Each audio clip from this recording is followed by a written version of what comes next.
नमस्कार दोस्तों, मेरा नाम है अजय जाट और आप देख रहे हैं लॉजिक।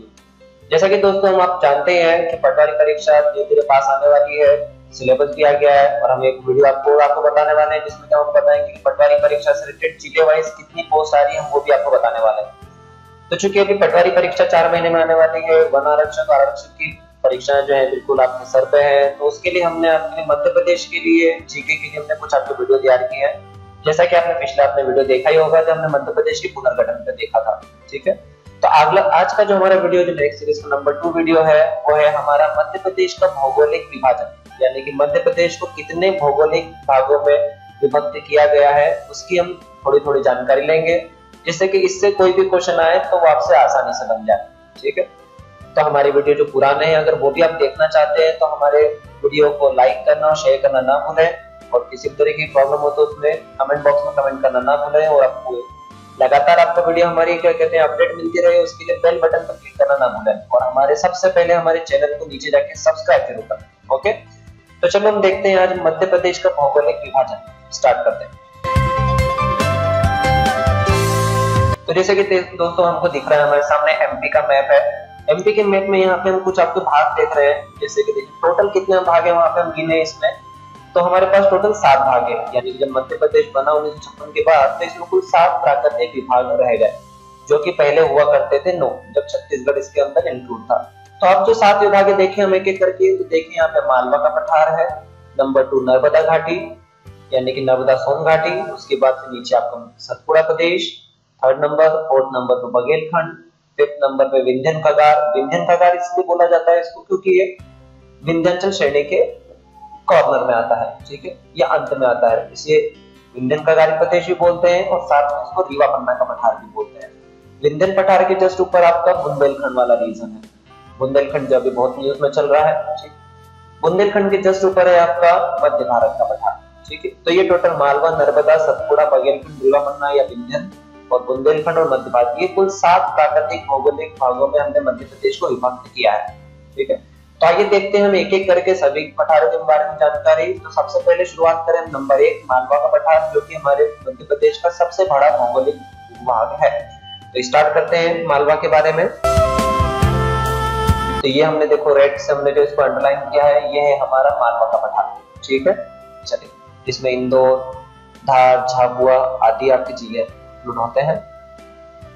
और देखें तब मालवा का पठार, चूंकि हमारा सब पहला क्वेश्चन ये बनता है कि सबसे बड़ा भूभाग कौन सा है, तो हमारा मालवा का पठार है, जो कुल कितने प्रतिशत एरिया को कवर करता है। तो हमारा मालवा का पठार लगभग मध्य प्रदेश का टोटल एरिया है कितना है मध्य प्रदेश का 3,08,252। ठीक है, 3,08,252 यानी 302,252। ठीक है, स्क्वायर किलोमीटर। इसमें से लगभग 28% एरिया जो है वो मालवा का कवर करता है। ठीक है, यानी कि टोटल एरिया में से 28% भाग जो है वो मालवा का क्षेत्र है। अब अगर इसका परसेंटेज तो देख लिया हमने, अब हम इसका एरिया देखना चाहें, देखिए एरिया में दिया हुआ है, एरिया लगभग इसका है 88,222, 88,822। तो सबसे पहले आप इसका क्वेश्चन तैयार करेंगे कि हमारे मध्य प्रदेश का सबसे बड़ा प्राकृतिक भूभाग कौन सा है, नंबर 1 क्वेश्चन, और उसके बाद जो दूसरा क्वेश्चन पूछा जाता है इसका परसेंटेज। ठीक है, तो आप पहले ये 2 क्वेश्चन करेंगे, उसके बाद आप क्या कहते हैं इसका स्क्वायर किलोमीटर करेंगे, क्योंकि स्क्वायर किलोमीटर पूछा कम जाता है। तो आप पहले परसेंटेज याद करें और इसकी रैंक याद करें। तो नंबर 1 पठार सबसे बड़ा पठार और कुल एरिया 28%। और देखते हैं मालवा के पठार में क्या डिटेल है। अब मालवा के पठार में जो सबसे ज्यादा क्वेश्चन पूछा जाता है कि मालवा के पठार की सबसे ऊंची चोटी कौन सी है, तो इसकी सबसे ऊंची चोटी है देखें आप सिगार चोटी। ठीक है, जहां से चंबल निकलती है, जहां वांचू पॉइंट भी है, जो महू में है जानापाव पहाड़ी के नाम से जानी जाती है।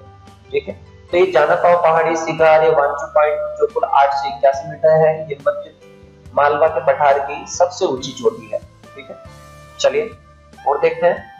अब ये तो हो गया हमारा सबसे ऊंची चोटी। इसके बाद पूछा जाता है इसकी नदियों के बारे में। तो जैसे कि हम जानते हैं शिप्रा और चंबल दो यहाँ की खास नदियां हैं। जैसे यहाँ से आपकी अमझेरा से और नदी भी निकलती है, जैसे कि माही नदी। ठीक है, अमझेरा से निकलती है जो सीधे अरब सागर में जाती है। ठीक है, चलिए, तो शिप्रा, चंबल और माही नदी जो है ये खास खास नदियां हैं आपके मालवा के पठार की। ठीक है, तो ये नदियों पे क्वेश्चन हो गया। नदियों पे क्वेश्चन वैसे यहाँ से अलग से नहीं आएगा, नदियों का जो है वो नदियों के चैप्टर में हम देखेंगे, तो वहां अच्छी डिटेल से क्वेश्चन आता है। ठीक, इसके बाद जो मालवा के पठार में आपसे पूछा जाता है कि मालवा के पठार में कौन से प्रकार की मिट्टी पाई जाती है, तो मालवा के पठार में मिट्टी पाई जाती है वो है आपकी काली मिट्टी। ठीक है, चलिए ठीक है, तो ये हो गया काली मिट्टी। और काली मिट्टी से ही हम क्वेश्चन बनाते हैं कि काली मिट्टी में सर्वाधिक क्या फसल होती है। तो काली मिट्टी के लिए अगर सर्वाधिक उपयुक्त अगर कोई फसल है तो वो है कपास।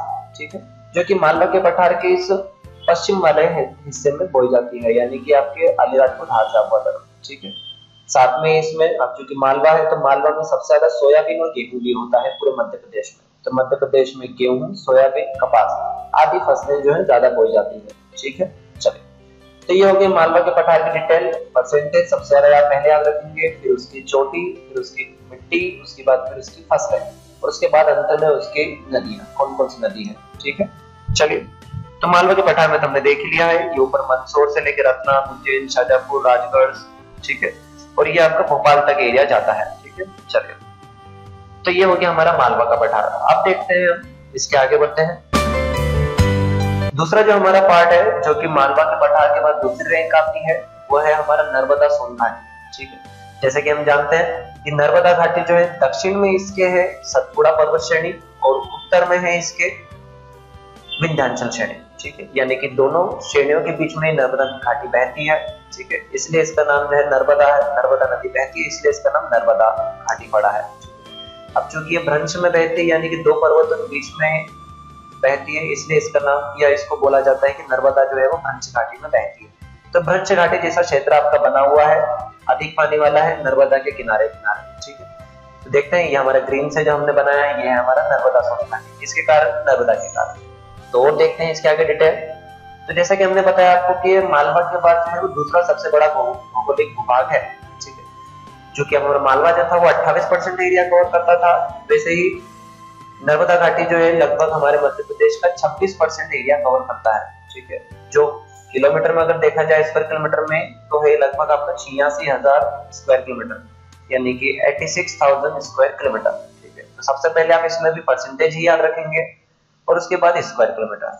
ठीक है, तो ये हो गया हमारा एरिया वाइज और ये आपका क्या कहते हैं यानी परसेंटेज वाइज और आपका स्क्वायर किलोमीटर में। और आगे डिटेल देखते हैं हम लोग। अब यहाँ पे भी हम देखें क्वेश्चन।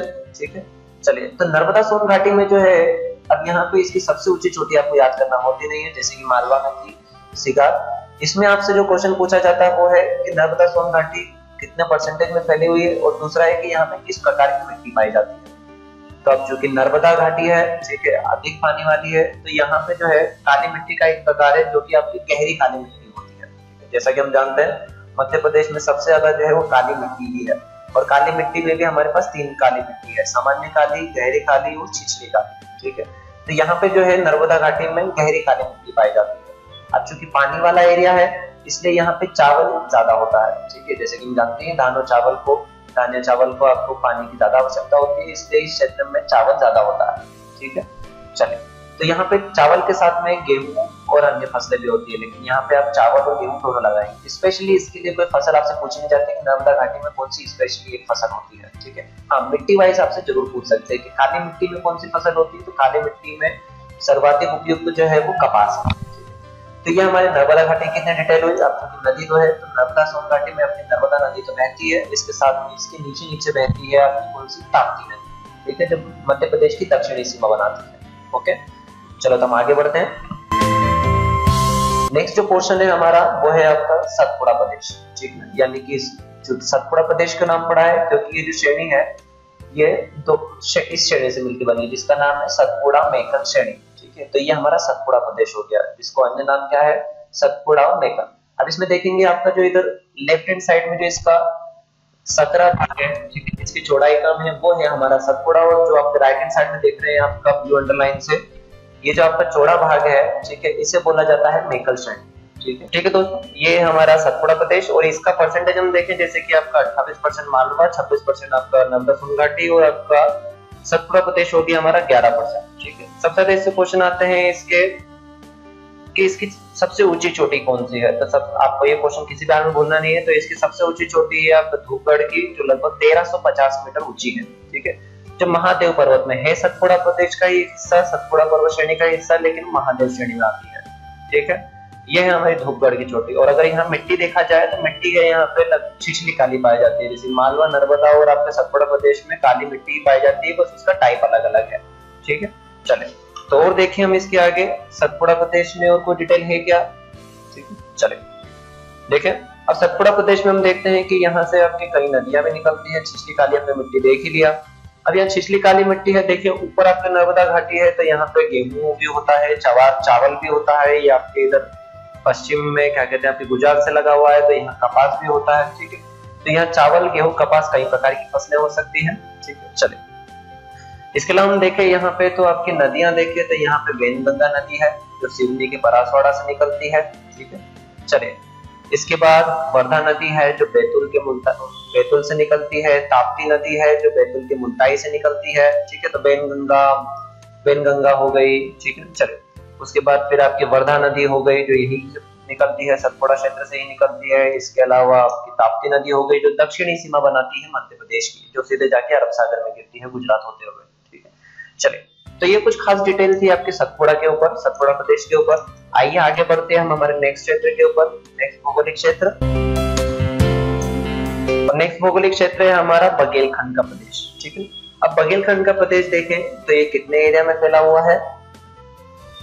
ठीक है, लगभग 7.8% में है। ठीक है, तो आप सबसे पहले 28% और 26% मालवा और आपका नर्मदा सोन घाटी करें, बाकी के परसेंटेज बहुत पूछने के चांसेस कम है। ठीक है, चले इसके अलावा देखिए इसमें क्या डिटेल है। तब चूंकि देखिए हमारे राइट हैंड साइड में जो है मान भारत का भी अगर हम नक्शा देखें तो भारत के राइट हैंड साइड में जो उड़ीसा, छत्तीसगढ़, आंध्र प्रदेश में यहाँ जो मिट्टी लगती है वो आपकी लाल पीली मिट्टी पाई जाती है। तो उसका असर हमारे मध्य प्रदेश में भी, पूर्वी हिस्सों में भी देखने को मिलता है। यहाँ पे पाई जाती है हमारी लाल पीली मिट्टी। ठीक है, अगर हम देखें यहाँ पे एक और क्वेश्चन यहाँ पे बन सकता है कि इस पठार को कर्क रेखा जो है बीचों बीच से क्या कहते हैं काटती है, यानी कि कर्क रेखा जो है बघेलखंड पठार के बीचों बीच से गुजरती है। ठीक है, चलिए ठीक है। इसके अलावा अगर हम यहाँ के एरिया देखें तो इसमें शहडोल, सीधी, सिंगरौली, उमरिया, डिंडोरी आदि जिले आ जाते हैं, इंक्लूड हो जाते हैं। ठीक है, इसके अलावा इसमें कुछ पूछा जाता नहीं। फसल वगैरह देखें तब चूंकि छत्तीसगढ़ से लगा हुआ है तो छत्तीसगढ़ चूंकि हमारा धान का कटोरा है तो यहाँ पे चावल जो है प्रमुखता से पाया जाता है। ठीक है, चावल भी पाया जाता है और अन्य मोटे अनाज भी पाए जाते हैं। ठीक है, और आगे देखते हैं हमारा नेक्स्ट प्रदेश जो है विंध्यन कगारी प्रदेश। विंध्यन कगारी प्रदेश या हम इसको रीवा पन्ना का पठार भी बोल सकते हैं क्योंकि रीवा पन्ना का क्षेत्र आ जाता है। और विंध्यन कगारी प्रदेश इसलिए क्योंकि विंध्य के कगार में है, अंत में है। ठीक है, चले ठीक है, तो देखते हैं इसकी भी आगे डिटेल क्या है। डिटेल परसेंटेज इसका भी आप चाहे तो याद कर सकते हैं, वरना इसका परसेंटेज पूछा जाता नहीं है। ठीक है, वरना लगभग देख सकते हैं कि लगभग 10% है। ठीक है, चल और देखें मिट्टी पे क्वेश्चन आ सकता है कि आपके रीवा पन्ना के पठार या विंध्यन कगार प्रदेश में किस प्रकार की मिट्टी पाई जाती है। तो यहाँ पे लाल पीली मिट्टी की जो है वो अधिकता होती है। लाल पीली मिट्टी प्लस मिश्रित मिट्टी दोनों प्रकार की यहाँ पे पाई जा सकती है। अब चूंकि लाल पीली मिट्टी है तो यहाँ पे मोटे अनाज और चावल वगैरह ज्यादा होते हैं। ठीक है, और इस रीवा पन्ना में मोटे अनाज ज्यादा होते हैं। ठीक है, और डिटेल देखें हम इसमें रीवा पन्ना के पठार में तो कौन कौन से नदियां आती है। तो हम देखें अमरकंटक से जो सीधी जाने वाली नदियां हैं उनमें आपकी सोन है, टोंस है। टोंस आपको पता ही है बिहार में सोन जो है आपकी क्या कहते हैं गंगा में जाती है। टोंस भी क्या कहते हैं आपकी गंगा में जाने वाली नदियां हैं। क्योंकि ऊपर जाती है यहीं से क्या कहते हैं आपका यमुना का जल विभाजित करने का काम करती है। ठीक है, चलिए ठीक है, कैमूर की पहाड़ियां भी इसी एरिया में है। ठीक है, चलिए और देखें तो एरिया जो आपका जिले वगैरह देखा जाए तो जिले इसमें सतना, रीवा, पन्ना, सागर, दमोह आदि जिले सम्मिलित होते हैं। ठीक है, आगे बढ़ते हैं और कौन कौन सी डिटेल है। नेक्स्ट जो हमारा क्षेत्र है वो है बेतवा नदी के किनारे वाला और वो है हमारा बुंदेलखंड का क्षेत्र। ठीक है, जैसे चंद्रा का रूप में आपको दिखाई दे रहा है ये है हमारा बुंदेलखंड। चलिए और देखते हैं इसकी डिटेल। परसेंटेज देखा जाए तो इसका 7.7 अंक ये कवर करता है बुंदेलखंड। इस पे एक जो सबसे ज्यादा इंपॉर्टेंट क्वेश्चन है परसेंटेज से ज्यादा और वो है कि बुंदेलखंड की सबसे ऊंची चोटी कौन सी है। तो इसकी सबसे ऊंची चोटी है वो सिद्ध बाबा जो लगभग 1172 मीटर ऊंची है। ठीक है, तो इस क्वेश्चन को आप बिल्कुल नहीं भूलेंगे चोटी वाले को, क्योंकि चोटी वाला क्वेश्चन हमेशा पूछा जाता है, परसेंटेज इसका नहीं पूछा जाता ज्यादातर। ठीक है, तो सिद्ध बाबा जो 1172 मीटर इसकी ऊंची सबसे ऊंची चोटी है आपसे सबसे ज्यादा पूछी जाती है। ठीक है, बुंदेलखंड में अगर हम एरिया देखें कौन कौन से जिले आते हैं तो बुंदेलखंड में छतरपुर आता है, टीकमगढ़ आता है, शिवपुरी। ठीक है, चलिए ग्वालियर का क्षेत्र, भिंड का क्षेत्र आदि कुछ क्षेत्र आ जाते हैं। और अगर हम नदियों में देखें तो हम जैसे जानते हैं बुंदेलखंड जो है क्या कहते हैं आपकी बेतवा नदी के किनारे है। ठीक है, चले ओरछा वगैरह जो बुंदेलों की राजधानी हुआ करती थी, ठीक है, ये सब आपके बेतवा नदी के किनारे है। तो आपकी बेतवा नदी जो है यहाँ की फेमस नदी है, सबसे ज्यादा बड़ी नदी है। बेतवा है, केन है, धसान है, सिंध है, ये सब जो चंबल की खास नदियां हैं ये भी यहीं से गुजरती है। ठीक है, जो यमुना में जाके मिल जाती है अंत में। ठीक है, तो यहाँ पे आपकी बुंदेलखंड में आपके सिद्धबाद और छोटी, ठीक है ना, इसके एरिया छतरपुर, टीकमगढ़, दमोह वगैरह ये एरिया आ जाएंगे। इसके अलावा इसमें अगर मिट्टी देखा जाए तो मिट्टी इसमें मिश्रित मिट्टी पाई जाती है। ठीक है, इसके अलावा और देखेंगे क्वेश्चन बन सकते हैं इस पे। चलिए, ठीक है, तो ये हो गया हमारा बुंदेलखंड। इसके अलावा डिटेल आपको बुंदेलखंड पे नहीं करना है ज्यादा। इसके अलावा जो हमारा नेक्स्ट पार्ट जो है, हमारा लास्ट पार्ट है, वो है हमारा मध्य भारत का पठार। ठीक है, मध्य भारत का पठार देखते हैं कितना एरिया कवर करता है। ये हमारे मध्य प्रदेश का कुल 10.68% कवर करता है। ठीक है, चलिए 10.68% कवर करता है। अब इसमें हम एरिया देखें तो क्या कहते हैं, कौन से जिले आ सकते हैं, तो ये है शिवपुरी, भिंड, ग्वालियर, मुरैना, शिवपुरी, और इधर आपके लेफ्ट हैंड साइड में देखा जाए मध्य प्रदेश के पश्चिम में तो ये आपका मंदसौर और नीमच का ऊपरी भाग भी इसके अंदर इंक्लूड हो जाता है। ठीक है, अब इसमें अगर हम और आगे डिटेल देखें, यहाँ पे देखें 2 पॉइंट और आ गए आपके जो सबसे ज्यादा पूछाते हैं। आप चूंकि जानते हैं कि यहाँ से नदी निकलती है, चंबल जो मध्य प्रदेश की ऊपरी सीमा बनाते हुए निकल जाती है। ठीक है, तो भिंड, मुरैना, शिवपुरी आपके मृदा का अपरदन करते हुए, जिसको हम अवनालिका का अपरदन कहते हैं। ठीक है, बीहड़ बनाते हुए जो सबसे ज्यादा मुरैना में करती है, तो ये बीहड़ और खड्डे बनाते हुए यहाँ से निकल जाती है और सीधे ऊपर आपके यूपी में जाके यमुना में मिल जाती है चंबल। ठीक है, चंबल नदी है। अब चूंकि चंबल नदी बहती है, अपरदन ज्यादा करती है, तो यहाँ पे जो मिट्टी पाई जाती है वो है आपकी जलोढ़ मिट्टी। ठीक है ना, चले, और जलोढ़ मिट्टी में फिर क्वेश्चन बनता है कि जलोढ़ मिट्टी में सर्वाधिक क्या होता है, तो जलोढ़ मिट्टी में होता है आपका गन्ना। ठीक है, तो गन्ना यहाँ पे सबसे ज्यादा पाया जाता है। ठीक है, पाया जाता है क्योंकि ऊपर यूपी है, यूपी में भी गन्ना बहुत अधिक मात्रा में पाया जाता है। तो चंबल नदी और उसके बाद जलोढ़ मिट्टी, और जलोढ़ मिट्टी में सर्वाधिक उपयुक्त फसल आपकी गन्ना। इसके अलावा यहाँ पे बड़े अनाज यानी कि आपकी ज्वार, बाजरा वगैरह भी बहुत होता है। ठीक है, तो गेहूं वगैरह, ज्वार हो गया, बाजरा हो गया, यहाँ पे प्रमुखता से पाया जाता है। ठीक है, तो ये आपका हो गया मध्य भारत का पठार। ठीक है, तो ये हमारे देखे सब एक एक करके किस प्रकार हमारे मालवा का पठार, नर्मदा सोन घाटी, सतपुड़ा मेकल श्रेणी, उसके बाद फिर आपका बघेलखंड का क्षेत्र, उसके बाद विंध्यन कगार या रीवा पन्ना का पठार, और उसके बाद बुंदेलखंड का क्षेत्र, और उसके बाद आपका मध्य भारत का पठार। तो ये कुछ थे हमारी जानकारी मध्य प्रदेश के भौगोलिक विभाजन की और कुल 7 भागों के ऊपर। तो ठीक है दोस्तों, ये था हमारा वीडियो मध्य प्रदेश के भौगोलिक विभाजन पे। आने वाले कुछ समय में इसके आगे और भी हम वीडियो आपको लाएंगे। ठीक है, तो आपको हमारे वीडियो लगातार मिलते रहे, इसलिए हमारे वीडियो को लाइक करना ना भूलें, हमारे वीडियो को शेयर करना ना भूलें। कोई प्रॉब्लम हो तो उस पर कमेंट बॉक्स में कमेंट करना ना भूलें। सबसे पहले हमारे चैनल को सब्सक्राइब करें, सारे वीडियो आपको मिलते रहे, इसलिए हमारे वीडियो के नीचे बेल बटन पे क्लिक करना ना भूलें। ठीक है, हम आपको ऐसे ही और अन्य वीडियो आपको और सीरीज में देते रहेंगे, करंट अफेयर्स पे, अदर सब्जेक्ट पे, जो पटवारी, आरक्षक, वन आरक्षक परीक्षा में आपको बहुत कम आने वाली है। तो आप हमारे वीडियो को देखते रहें, लाइक करें, शेयर करें। Thank you.